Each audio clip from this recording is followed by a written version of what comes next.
Listening to the president talk about public investment during his State of the Union speech tonight.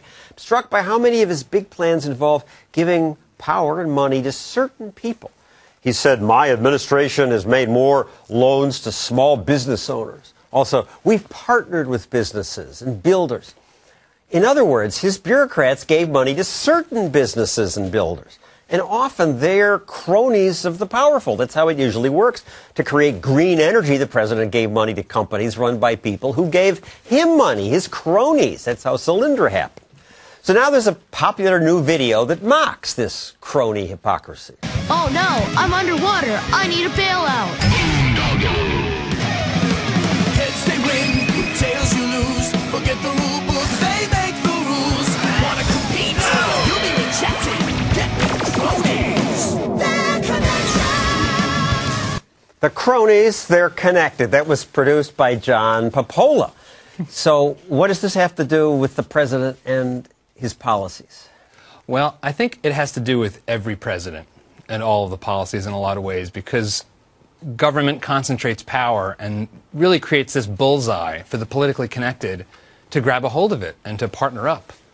So you make this video, which is burning up the internet, and you've also got these action figures that try to illustrate some of the cronyism. This is Bancor the Prophet. That's right, Bancor the Prophet. He's incredibly powerful. He can make use of the Federal Reserve's discount window at any time. It's a very important special power. His connection is to the Fed and the Treasury. This is Captain Corn. Oh, I love Captain Corn because not only can he turn scarce food into fuel, he can starve poor children in the third world in the process. It's a very special power.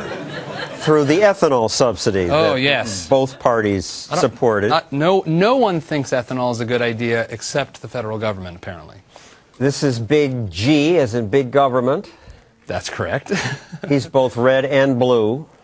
Well, you know, the G-force, which powers the cronies' ability to capture and concentrate benefits, comes in two flavors, right? It's like Pepsi and Coke, and I find Pepsi and Coke are kind of hard to tell the difference. You're saying the Republicans and Democrats are both big government problem solvers, promisers. I really can't find much of a difference between the two, whether it's Bush giving his cronies a special treat or President Obama doing the same. And tonight we heard about some of the superpowers that the politicians and the bureaucrats have. Oh, yeah. Well, let's list four. You list mandate. Well, again, I think Captain Corn is especially good at this. You know, we all have his product in our gas tanks. We would not if it weren't for the G-force known as mandate. They get to force you to buy their stuff. Inflate. Well, I think we have a lot. I was going to say we have a lot more big banks, but we have a lot fewer bigger banks, and that is thanks to the power of inflate, in part. And boondoggle, of course. Well, you know, the president did mention this is aerial striker, and you know, making those investments in the kind of weaponry that can fight aliens, I suppose, because there's no military on the earth that can get, you know, can even approach 20-year-old American technology. So. And you know, lest you think this silliness is just silliness and we're exaggerating, there's a couple examples from the Wall Street Journal. The EPA issued a new ethanol mandate, but exempted one lucky refinery in Louisiana out of 143 nationwide.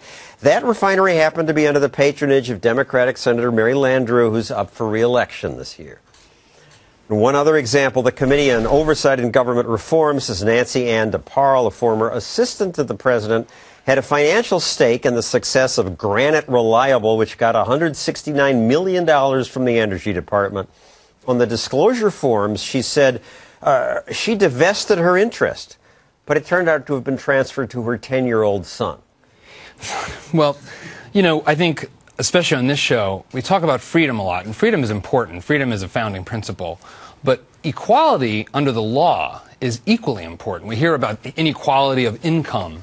But what about the inequality under the law? What about the fact that some people are treated more equally than others? Some people have access to the power, and others don't. And that's really, I think, at the heart in a lot of ways, of a big lie in politics, this lie that big government can somehow constrain big corporations, when history's proven that's never been the case.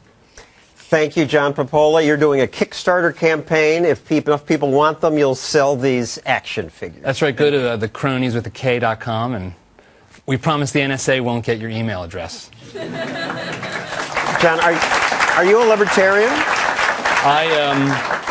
I like to call myself a classical liberal.